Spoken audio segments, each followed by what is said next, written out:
ज्या निमित्तानं आपण या ठिकाणी ही प्रवचन सेवा आयोजित केलेली आहे, आपल्या या मुरबाड तालुक्यातील आणि हे नांदिनी गाव आणि या नांदिनी गावातील हे भोईर परिवार,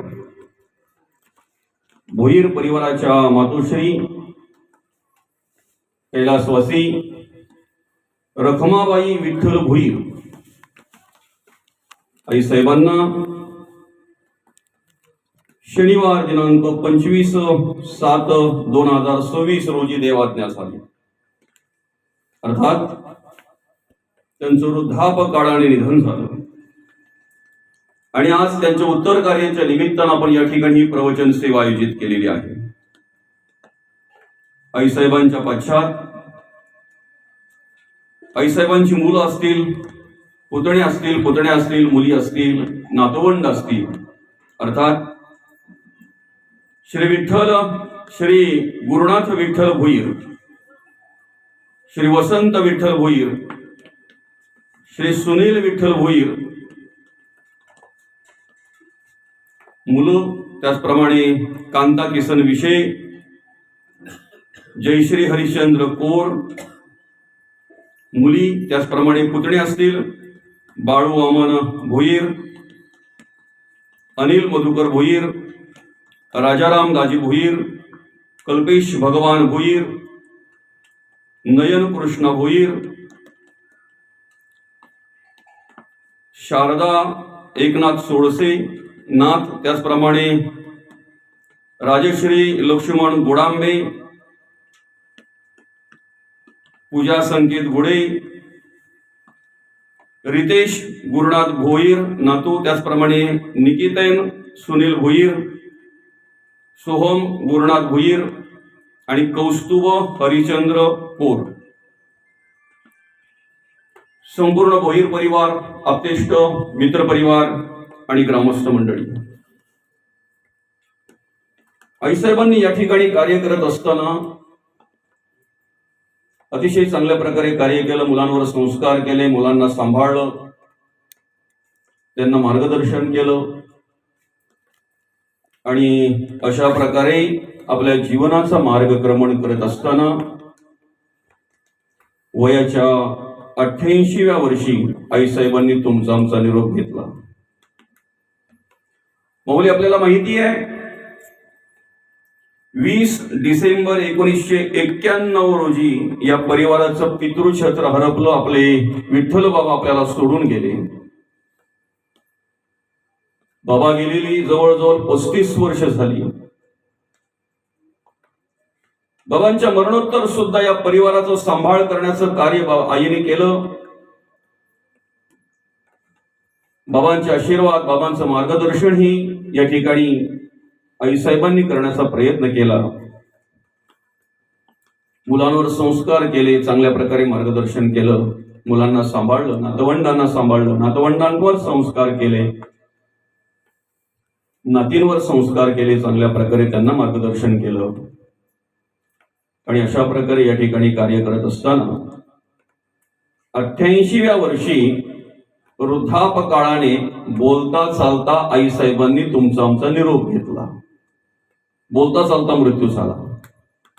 अधिक काळ आजारी नाही, अधिक काळ कुठल्याही प्रकारे परिवाराला आपला त्रास नाही, कुटुंबाला कुठल्याही प्रकारे अधिक काळ त्रास नाही।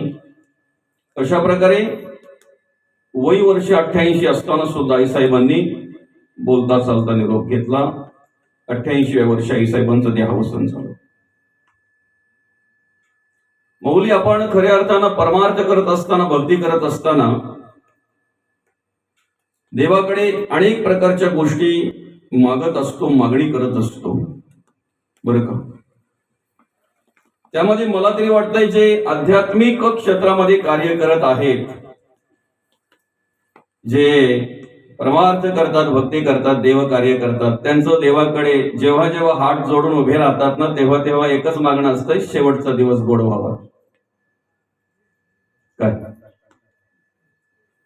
जेवढे परमार्थ करतायत, भक्ती करतायत, आध्यात्मिक क्षेत्रामध्ये जे कार्य करतायत, जेव्हा जेव्हा देवाकडे हात जोडून उभे राहतात, तेव्हा तेव्हा एकच विनंती करतात, देवा माझा शेवटचा दिवस गोड झाला पाहिजे. बरं का, ज्यांना काही कळतही नाही ना, विशेष म्हणजे जे काही करतही नाहीत ना परमार्थाचं, देवाचं, धर्माचं, ते सुद्धा देवाला प्रार्थना करतात, देवा आम्हाला बोलता चालता मृत्यू आला पाहिजे. बरं का, सहज अगदी अगदी हा देह व्यवस्थित आहे, धडधाकड आहे, आम्हाला सगळ्या प्रकारचं काही करता येत आहे, तर अशा प्रकारे बोलता चालता मृत्यू आम्हाला आला पाहिजे. बरं का, खर तर याचा विचार माणसाने जिवंतपणे करायचा असतो. मरणोत्तरचा प्रवास, मरणोत्तरची गती, मरणोत्तरची स्थिती ही आपल्या जिवंतपणी करत असलेल्या कर्मावर अवलंबून आहे. आम्ही लिहितो माऊली कैलासवासी, वैकुंठवासी, बरं का, स्वर्गवासी, आम्ही लिहित असतो आमच्या बुद्धीप्रमाणे. पण आम्ही जरी काहीही गेलेल्या माणसाच्या नावाच्या पुढे लिहिलं तरीही आमच्या लिहिण्यावर ते अवलंबून नाही. तुम्ही वैकुंठवासी लिहिलं म्हणजे गेलेला माणूस वैकुंठालाच गेला असं नाही. कैलासवासी लिहिलं म्हणजे तो गेलेला जीवात्मा कैलासालाच गेला असं नाही. बरं का, स्वर्गवासी लिहिलं म्हणजे म्हटल्यानंतर तो स्वर्गातच गेला असं नाही. मरणोत्तरचा प्रवास हा प्रत्येक माणसाच्या कर्मावर अवलंबून असतो, विचारांवर अवलंबून असतो. आणि म्हणून आम्ही जिवंतपणे त्याचा अभ्यास केला पाहिजे. तुकोबा म्हणतात, असाध्य ते साध्य करिता सायास कारण अभ्यास तुका म्हणे. बरं का, असाध्य ते साध्य करिता सायास कारण अभ्यास तुका म्हणे. असाध्य ते साध्य करिता सायास कारण अभ्यास तुका म्हणे. अभ्यास केला पाहिजे, आम्हाला मार्गदर्शन पाहिजे. अगदी साधा विचार जर करायला गेलं माऊली, आतापर्यंत आपण जी जुनी बियाणं असायची तीच वापरायचो शेतामध्ये, म्हणून अर्धा अर्धा पोता बी ठेवायला लागायचा. खरं हे कुठं आहे, एक एक पोता बियाणं ठेवायला लागायचं बाबा. जुनं जे बियाणं आपल्याकडे असायचं, मग त्याच्यामध्ये काही मसूर असेल, कोलंबी असेल, सांगता का नाव जरा नाही का, झिनी असेल, जे काय असेल ते पूर्वीची बियाणं.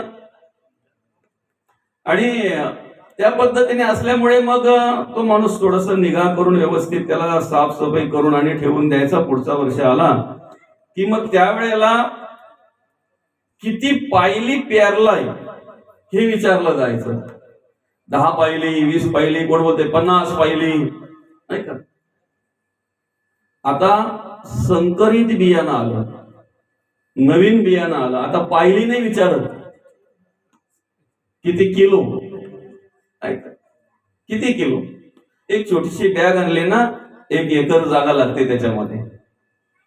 पण जुन्या बियाण्यांची जी आम्हाला माहिती होती, त्यांना खत पाणी कशा पद्धतीने, किती दिवसाचं काय, सगळं ते अंदाज होता जुन्या माणसांना.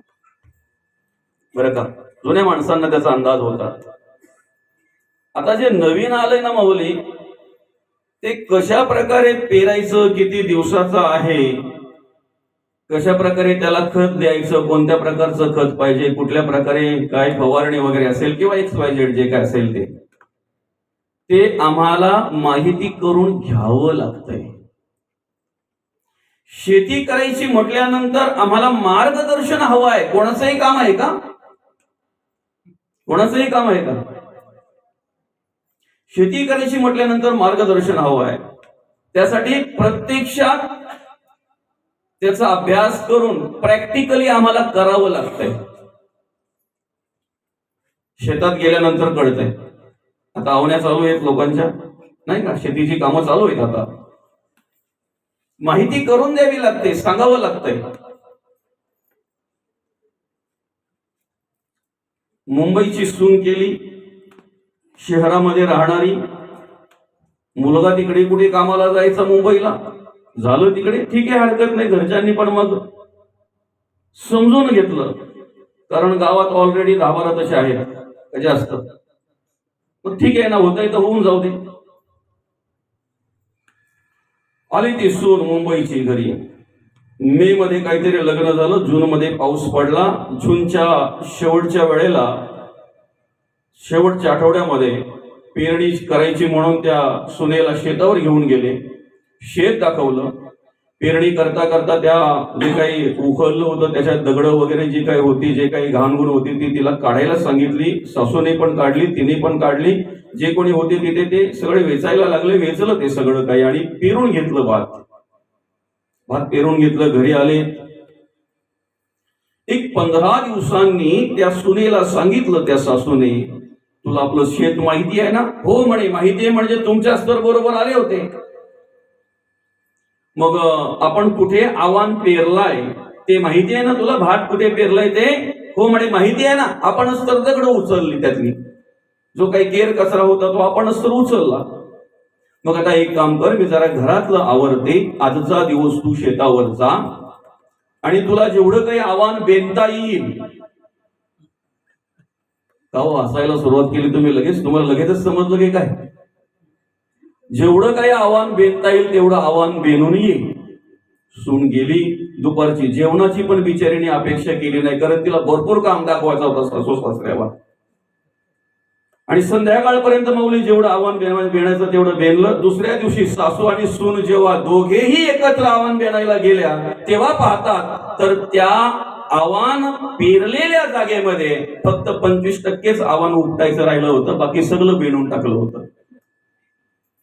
सुनेने सासूने डोक्याला हात लावला, तू काय केलं हे? तुम्हीच तर बोलल्या होत्या आव्हान बेनू नये म्हणून. केला बेन मी सगळा. सासूचा बोलण्याचा उद्देश होता की त्या आव्हानामध्ये आपण जे पेरलंय ते नको काढू, त्याच्या व्यतिरिक्त जे निघालंय ना ते काढ. काय ठेवायचं काय काढायचं हे ज्ञान पाहिजे ना मौली. आणि ते ज्ञान तुम्हा आम्हाला प्राप्त व्हावं असं वाटत असेल तर आम्ही तुकोबांची गाथा, माऊलींची ज्ञानेश्वरी आणि भागवत गीता गाथा वाचलीच पाहिजे. त्याच्यातून आम्हाला ते ज्ञान मिळत असतंय. आमच्या अंतःकरणातून काय काढायचं आहे, काय ठेवायचं आहे, आमच्या मनातून काय काढायचंय, काय ठेवायचं आहे. आम्ही ग्रंथ का वाचावेत? पुन्हा एकदा सांगतो, जर शेती करायची असेल तर त्याचं सुद्धा तुम्हाला मार्गदर्शन हवं असतंय, त्याचं सुद्धा तुम्हाला ज्ञान हवं असतंय. मौलिक फळबाग जर आपल्याला करायची असेल आणि त्या फळबागेमध्ये जर यशस्वी व्हायचं असेल तर त्यांची पुस्तकं असतात अभ्यासाची. कशा पद्धतीने काय करायचं ना मौली, ते सगळं लिखाण केलेलं असतंय त्याच्यामध्ये. त्याचा अभ्यास करून ते वाचून आणि मग ते आम्हाला फळबाग शेती करायला लागते किंवा करता येते, बरं का? एखादं उपकरण जर आम्ही आमच्या घरी आणलं तर उपकरण कसं हाताळायचं त्याचं सुद्धा त्याच्याबरोबर मॅन्युअल गाईड असते, माहिती पुस्तिका असते. ती वाचून आम्ही ते उपकरण हाताळायचं असतंय. मला सांगा, हा नरदेह भगवंताने आपल्याला दिलेला आहे, बरं का?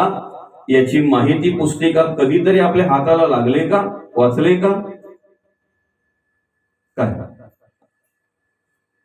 अरे ज्ञानेश्वरी, गाथा, गीता, भागवत, संतांचं वाङ्मय, संतांचे अभंग, संतांच्या ओव्या मॅन्युअल गाईड आहे, माहिती पुस्तिका आहे. आम्ही त्याचा अभ्यास करावा आणि आमच्या जीवनाची वाटचाल करावी. आमचं जीवन सार्थक झाल्याशिवाय राहणार नाही, आमचं आयुष्य सुंदर झाल्याशिवाय राहणार नाही. गाथेच्या एक एक अभंगाचा अभ्यास करा आणि त्याप्रमाणे चालायला लागा मौली. ग्रंथ श्रेष्ठ ज्ञानदेवी एक तरी ओवी अनुभवावी. एक एक ओवीचा अनुभव घ्या आणि एक एक ओवीचा अनुभव घेऊन त्याप्रमाणे पुढे चालायला लागा, जगायला लागा, वागायला लागा मौली. आपल्या जीवनाचं सार्थक झाल्याशिवाय राहणार नाही. आपण कसं जगावं, कसं वागावं हे कळेल आपल्याला, कळेल मौली, बरं का? आणि म्हणून मग आम्ही आमच्या जीवनाचा अभ्यास करण्यासाठी हा मनुष्य देह आम्हाला कसा मिळालेला आहे असं म्हटलेलं आहे. पाप पुण्य समकृत हा मग नर येनिषु जयते. पाप आणि पुण्य समान झाल्यानंतर बहुत जन्माच्या अंती मग हा नरदेह आम्हाला मिळालेला आहे, मग हा मनुष्य देह आम्हाला मिळालेला आहे. बरं का, सहज मिळालेला नाही. बहुत जन्माच्या अंती, बहुत म्हणजे मग तिथे संतांनी आकडा सांगितलेला आहे मौली, 83,99,999 योनी पार केल्यानंतर आम्हाला 84,00,000वी जीवयोनी हा नरदेह मिळालेला आहे. 84,00,000वी जीवयोनी सहज नाही. पाप पुण्य समकृत हा. त्या योनीमध्ये कार्य करत असताना कुठेतरी पुण्यकर्म घडली, कुठेतरी चांगली कर्म घडली, काहीतरी चांगलं वागलो जगलो, आणि म्हणून आम्हाला हा नरदेह भगवंताच्या कृपेने प्राप्त झालेला आहे. कसा मिळाला? सहज मिळालेला नाही. बरं का, त्यासाठी आम्हाला बरंच काही पुण्य करावं लागलेलं आहे, पुण्य करावं लागलेलं आहे. अशा प्रकारे आम्हाला हा नरदेह मिळालेला आहे. काहीतरी पुण्यकर्म घडली, काहीतरी पुण्य केलं, चांगली कर्म घडली, म्हणून नरदेह आम्हाला मिळाला. बरं का मौली, बरं दिलेला आहे नरदेह. कधीतरी एकांतात बसा, आपल्या मनाला विचारा, इतर प्राण्यापक्षांमध्ये आणि आमच्यामध्ये काही फरक आहे का? बरं, बदल आहे का काही? बरं का, उभ्या कण्याचं निर्माण केलं भगवंताने, विशेष बुद्धी दिली, जगण्याचं स्वतंत्र दिलं देवाने, स्वतंत्र दिलंय जगण्याचं. आणि विशेष म्हणजे चारही वाचा दिलेल्या आहेत नरदेहाला, परा, पच्यंती, मध्यमा आणि वैखरी. चारही वाचा दिल्यात. अंतःकरणाच्या ठिकाणी परावाचा आहे. बरं का, अंतःकरणी नाभिस्थानी उन्मेष वृत्ती, नाभीच्या ठिकाणी काय म्हटलेलं आहे? नाभिस्थानी उन्मेष वृत्ती, त्याची परा जाणीची श्रुती. बरं का, हृदयाच्या ठिकाणी पच्यंती आहे. कंठापासून नाद झाला मध्यमा वाचा बोलीचे, त्याला उच्चार होता अक्षराला वैखरी बोलीचे. या चारही वाचा भगवंताने आम्हाला दिलेल्या आहेत. आम्ही बोलू शकतो, आम्ही नामस्मरण करू शकतो, आम्ही स्तवन करू शकतो, आम्ही भजन करू शकतो. बरं का, आम्ही देवाचं नामस्मरण करू शकतो. आणि म्हणून अशा प्रकारे हा नरदेह आम्हाला भगवंताने दिलेला आहे. मनाला विचारा, का दिलेला आहे बरं? कशासाठी दिलेला आहे बरं? 83,99,999 योनी जे कार्य करू शकत नाही ते कार्य आम्ही करावं. देवपूजा, धर्मकार्य, देवकार्य, देवाचं नामस्मरण, हे कार्य करण्यासाठी आम्हाला भगवंताने हा नरदेह दिलेला आहे, हा मनुष्य देह दिलेला आहे. 83,99,999 योनीतून मुक्त होण्यासाठी हा नरदेह आम्हाला भगवंताने दिलेला आहे. या जन्म मृत्यूच्या रहाडगाड्यातून सुटण्यासाठी जर खऱ्या अर्थानं कुठलं द्वार असेल, कुठली योनी असेल, कुठला मार्ग असेल, तर हा नरदेह आहे, हा मनुष्य देह आहे. मोक्ष ज्याला म्हणतात, मुक्त ज्याला म्हणतात, ज्याला मुक्ती म्हणतात, ते प्राप्त करून घेण्याचा अधिकार ज्याला आहे, ते सहज प्राप्त करून घेऊ शकतो. तो हा नरदेह आहे, तो हा मनुष्य देह आहे. कुठून आला बरं? काय म्हणतात बोधले महाराज आपल्याला उपदेश करत असताना, आलासी कोठुणी जासी कवण्यारे ठाया, घरदार नोहे तुझे अवघी लटकीच माया. सावध होई बापा, काळ लागला मापा, प्रपंच गुंतू नको, पाय बुडत असे पापा. त्रिकुट कोसल्याने घर सायास केले, दोन्ही द्वार लिंपोनिया, आत गुंतो गुंतो मेले. सावध होई बापा, काळ लागला मापा, प्रपंच गुंतू नको, पाय बुडत असे पापा. बरं का, कुठून आलेलो आहोत आम्ही? तू कोण, कोणाचा, कोठून आला शिकायचा, हा विचार पूर्वीचा जाण बाबा. गावाचं नाव सांगितलं, उशीदवरून आलोय, नंदिनीवरून आलोय. हो, त्या गावात कुठून आलात बरं? आईच्या गर्भातून, पित्याच्या रेतातून, अन्नातून. कुठून आलात? जेव्हा काही नव्हतं तेव्हा ब्रह्म होतं. कुठल्याही प्रकारचं तत्व नाही, कुठल्याही प्रकारचं भूत नाही, कुठल्याही प्रकारचं जीव नाही, कुठल्याही प्रकारची योनी नाही, काहीही नाही. ना पृथ्वी, ना आप, ना तेज, ना वायू, ना आकाश, पंचभूत नाहीत. चारही खाणी नाहीत. स्वेद जांड जल जल उद्वे चारही खाणी नाहीत. 84 लक्ष जीवयोनीचा तर विचारच नाही. आधी तो आहे ब्रह्म, आधी ते ब्रह्म आहे, आधी तो देव आहे. संपूर्ण सृष्टीला चालण्यासाठी, कार्य करण्यासाठी जो सामर्थ्य देतोय, शक्ती देतोय, आधी तो आहे. आईच्या गर्भात सुद्धा शरीराची निर्मिती होण्याच्या आधी, पिंडाची निर्मिती होण्याच्या आधी, ही तत्व, ही इंद्रिय निर्माण होण्याच्या आधी पहिले देव आहे, ब्रह्म आहे, तो आत्मा आहे बरं का. आणि मग ह्या पंचभूतांची निर्मिती आहे. उसनी घेतलेली आहे ती पंचभूत माऊली आपण. पृथ्वी, आप, तेज, वायू आणि आकाश उसनी घेतलेली आहे. ऐक सज्जना मनमोहना, संपत्ती पाहता कोणाची, जाईल काया जाईल माया. उसनी आली पाचांची उसनी घेतलेली आहे. पृथ्वी, अस्थि, मांस, त्वचा, नाडी आणि रोम पृथ्वीचं तत्व आहे. ते पृथ्वीची तत्व आहे. हाड, मांस, त्वचा, नाडी आणि रोम, केस. पृथ्वी, आप, शुक्लित, श्रोणित, लाळ, मूत्र आणि श्वेद. तेज, वायू, आकाश ही पाचही भूत आपण उसनी घेतलेली आहे. जशी घेतली तशी परत करता आली पाहिजेत. म्हणून आपल्या हिंदू धर्माच्या संस्कृतीप्रमाणे, संस्कारांप्रमाणे एकदा माणूस मेला की त्याला अग्नी दिला जातो. त्याला कारण काय? अग्नी दिल्यानंतर पाचही भूतांमध्ये विलीन होतात. ज्याची उसने आणल्या त्याला परत देता येतात. काय आमचं मूळ स्थान काय आहे? आमची निर्मिती कुठून आहे? आम्ही आलोय कुठून? आम्हाला नाही कळत, आम्हाला त्याची जाणीव नाही. आणि म्हणून मग आम्ही काय करायचं आहे? मार्गदर्शक महत्वाचा आहे. संतांना शरण जायचं आहे, कारण आमच्या आयुष्यामध्ये मार्गदर्शक महत्वाचा आहे. मोदी,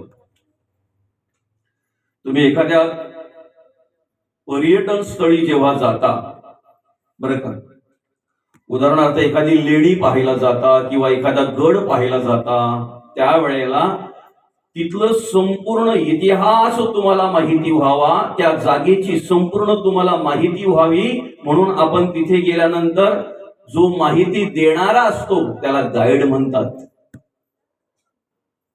बरोबर ना? तो गाईड आपण घेतो, तो माहितीदार तिथे घेतो आपण. आणि मग सुरुवातीपासून शेवटपर्यंत एक एक गोष्टीची तो माहिती देत असतो आपल्याला. सुरुवातीला असं वाटतंय, अरे बापरे, याला 1000 रुपये द्यायचे नुसते सांगायचे. बरोबर आहे की नाही मुले? सुरुवातीला जीवावर येतात ते पैसे द्यायला किंवा ठरवायला. पण जेव्हा तो सांगायला सुरुवात करतो ना, एक दगड तिथला जिवंत करतोय. एक जी गोष्ट आहे ना तिथली, त्या गोष्टीची पूर्णपणे माहिती आपल्याला देत असतो. तो जी पायरी आपण चढतोय ना, ती पायरी त्या ठिकाणी आपल्याला माहिती देत असतोय. जे काही आपण पाहतोय त्या सगळ्या गोष्टीची तो ज्या वेळेला आपल्याला माहिती देतोय ना, त्यावेळेला मात्र ती माहिती ऐकल्यानंतर माणसाच्या मनामध्ये असा विषय येतो, पैसे वसूल आहेत बरं का. माणूस बोलतो पण पैसे वसूल आहेत बरं का. आम्हाला एखाद्या गड किल्ल्याची माहिती घेण्यासाठी जर गाईड लागत असेल, एखाद्या लेणीची माहिती घेण्यासाठी, इतिहास जाणून घेण्यासाठी जर एखादा माहितीकार गाईड जर हवा असेल, तर या नरदेहाची माहिती जर आम्हाला घ्यायची आहे, या मनुष्य देहाने काय करावं, कसं जगावं, कसं वागावं, कशा प्रकारे आमच्या जीवनाचं सार्थक होईल, आम्हाला मुक्ती, आम्हाला मोक्ष कशा प्रकारे, काय म्हणतात, कशाला म्हणतात मुक्ती आणि मोक्ष, या सगळ्या गोष्टी जर आम्हाला माहिती करून घ्यायची आहे माऊली, तर आम्ही संतांना शरण गेलो पाहिजे, आम्ही तुकोबांना शरण गेलो पाहिजे, आम्ही माऊलींना शरण गेलो पाहिजे, आम्ही शांती ब्रह्मनाथ महाराजांना शरण गेलो पाहिजे. जनाबाई, मुक्ताबाई, कान्होपात्रा, बहिणाबाई आम्ही वाचल्या पाहिजेत. आम्ही त्यांचं चरित्र वाचलं पाहिजे, आम्ही त्यांचा अभ्यास केला पाहिजे. सावध व्हायचंय ना, सावध व्हायचंय की ना, मग सहज होता येत नाही. त्यासाठी संतांचा आशीर्वाद, कृपा आशीर्वाद, संतांचं मार्गदर्शन लागतंय आणि विशेष म्हणजे वाङ्मयाला स्पर्श करावं लागतंय. जेव्हा गाथेला आम्ही स्पर्श करतो ना वाचनाच्या निमित्तानं, तेव्हा वैराग्याचे महावीर असलेल्या जगद्गुरु तुकोबांच्या चरण स्पर्श झाल्याचं आम्हाला आनंद प्राप्त होत असतो.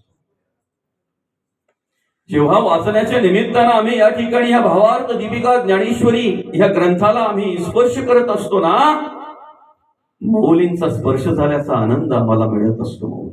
मौलींचा स्पर्श झाल्याचा आनंद आम्हाला मिळत असतो. फक्त एक स्मरणात ठेवा, परमार्थ करायचा आहे, भक्ती करायची आहे, संतांना शरण जायचं आहे, नम्रता पाहिजे. अभिमानाने अहंकाराने संतांना शरण जाता येत नाही. काय अहंकार ठेवून जर तुम्ही संतांना शरण जात असाल, साधूला शरण जात असाल, त्यांची तीड मात्र तुम्हाला ओळख होणार नाही, थोडी पण ओळख होणार नाही. मीपणा बाजूला ठेवा, अहंकार अभिमान बाजूला ठेवा. जेवढा नम्रतेने तुम्ही संतांना शरण जाल ना, तेवढा तुम्हाला अभ्यास करता येईल, तेवढं तुम्हाला सामर्थ्य प्राप्त होणार आहे. नम्रता हा परमार्थातला पहिला अलंकार आहे. तुम्ही किती परमार्थिक आहात हे तुमच्या जगण्यात असलेल्या, वागण्यात असलेल्या, बोलण्यात असलेल्या, पाहण्यात असलेल्या नम्रतेवरून कळतंय. नम्रतेवरून कळतंय. माणूस अभिमानाने शोभून दिसतो की नम्रतेने? नम्रतेने. अभिमान अहंकार धरून जो उभा राहिला ना माऊली, त्याचं नाव पण शिल्लक राहिलं नाही. अशी कित्येक उदाहरणं आहेत आपल्या पुढे, कित्येक उदाहरणं आहेत. आणि अभिमान कसला रे? कसला अभिमान आहे माणसाला? संपत्तीचा, पैशाचा, घरादाराचा, सोयऱ्यांचा, बायकोचा, पोरांचा, ज्ञानाचा, अभ्यासाचा, पांडित्याचा, पाठांतराचा. कसला अभिमान आहे? जो अभिमान आम्हाला स्पर्श करतोय ना माऊली, आम्ही स्वतःला विचारा, हा कुठपर्यंत आहे? कुठपर्यंत आहे? असे कित्येक करोडपती आपल्या समोर रोडपती झाले आणि कित्येक रोडवर असलेले करोडपती झाले. ऐसी ही सृष्टीची चाली संपत्ती दुपारची सावली म्हटलेलं आहे. संपत्ती दुपारची सावली माऊली. दुपारच्या वेळेला आम्ही प्रवास करत असताना जी सावली आम्हाला सोडतही नाही ना, ती सावली संध्याकाळच्या वेळेला आमच्यापासून एवढी दूर जाते, एवढी लांब जाते की आम्हालाही कळत नाही. जर आमची सावली आमच्या जवळ राहत नाही, बाकीच्यांच्या काय विषय आहे? बाकी विषय काय आहे? जर सावली आमच्या जवळ राहत नाही, कसल्या भ्रमात आहोत आम्ही? नाही कोणाचे कोणी, तुझे नव्हे रे कोणी, अंती जासे रे एकला रे प्राण्या माझे माझे म्हणून. बंधू कोणाची, बहीण कोणाची, कोण कोणाचे, सगळे सोयरे मेल्या पाठी सर्वच राहील, तुटतील धागे दोरे प्राण्या माईचा माझा. दो दिसाची तुझी जवानी नाही पुढे टिकणार रे वृद्धपण येता जवळी वैद्य काय करणार, प्राण्या माईचा माझा माईचा माझा. ती माया कधी आपल्याला सुटू देत नाही, मायेचं कधी विस्मरण होत नाही. एकदा मायेच्या अधीन माणूस झाला ना माऊली, बरं का, तो कुठेही जाऊ द्या सोडत नाही, कुठेही जाऊ द्या. आणि एकदा त्या मायेने आपल्याला पकडलं, जरी तीर्थक्षेत्री जात असताना भले आम्ही वारीत पायी चालत असू, तरी विचार मात्र घरचेच असतात. डोक्यात विचारतेच, तोंडात विचारतेच, कानात तेच, मुखात तेच, डोळ्यातही पाहायला तेच उत्सुक झालेला असतो. सर्वांगामध्ये ती माया स्पर्श करत असते. सर्वांगाला, सगळ्या इंद्रियांना ते विचार स्पर्श करत असतात. आता इथे आपण प्रवचन ऐकायला बसलोय. प्रवचनच ना? काय प्रवचन ऐकायला बसलोय आपण इथे. तनाने की मनाने हे तुमच्या तोंडावरून कळतंय.